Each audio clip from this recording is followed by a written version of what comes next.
आपण UPSC परीक्षा pass झालेला आहात आणि सगळ्यात महत्त्वाची गोष्ट असते की विषय निवडीची, कारण हा एक यशामध्ये खूप महत्त्वाचा भाग ठरतो असं मी ऐकलेलं आहे.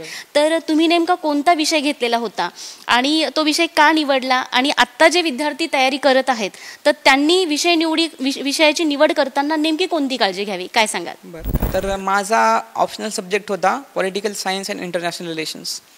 तर मला असं मी हा सब्जेक्ट चूज केला कारण मला यात इंटरेस्ट होता. जेव्हा मी सिलेबस बघितला की म्हणजे पॉलिटिकल सायन्समध्ये की पॉलिटिकल प्रोसेस कशी चालते, सिस्टम काय असते, आणि इंटरनॅशनल रिलेशन मला खूप इंटरेस्टिंग वाटायचं की आपले आंतरराष्ट्रीय रिलेशन्स इतर देशासोबत कसे चालतात, की कशा त्या गोष्टी असतात, कशी त्या फॉर्मल गोष्टी असतात, किंवा देशामधले संबंध कसे प्रस्थापित होतात, किंवा ते ऑफिशियल लेवलवर ज्या गोष्टी घडतात हाय लेवल टॉक्स वगैरे, तर मला त्यामध्ये खूप इंटरेस्ट होता.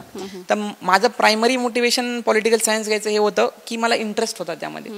तर मला असं वाटतं की ज्यांना पण ऑप्शनल सब्जेक्ट चूज करायचं आहे तर माझं असं सजेशन राहील की कारण तुमच्या इंटरेस्टचा सब्जेक्ट तुम्ही घेतला तर ते तुम्ही कॅरी करू शकता जर तुम्हाला अपयश जरी आले 1-2 अटेम्प्टमध्ये. कारण मी अडकलोच होतो पॉलिटिकल सायन्समध्ये, माझा इंटरेस्ट खूप होता पण माझे मार्क नव्हते वाढत. तर मी 240 मार्कापर्यंतच, म्हणजे जे की खूप कमी स्कोर आहे, तिथं मी अडकलो. मी प्रयत्न करत होतो पण माझे वाढत नव्हते. मी विचार केला की ऑप्शनल वगैरे बदलायचा, पण मी ठरवलं की हे आपलं पॅशन आहे, की आपल्याला गोष्टी आवडतात.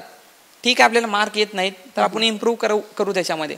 तर मला असं आणि माझे यावर्षी मार्क इम्प्रूव्ह झाले असतील, मार्क तर अजून आले नाहीत पण आल्यानंतर नक्कीच इम्प्रूव्ह झाले असतील कारण माझा चांगला रँक आलाय. म्हणजे मला असं वाटतं की जर कुणाला ऑप्शनल सब्जेक्ट चूज करायचा असेल तर माझं सजेशन राहील की आपण बघितलं पाहिजे की आपला इंटरेस्ट कशात आहे, रादर दॅन कोणत्या सब्जेक्टला किती मार्क येत आहेत. कारण आपला इंटरेस्टच नसेल, कारण तो जो UPSCचा ऑप्शनलचा सब्जेक्ट असतो त्याचा सिलेबस खूप बल्की असतो.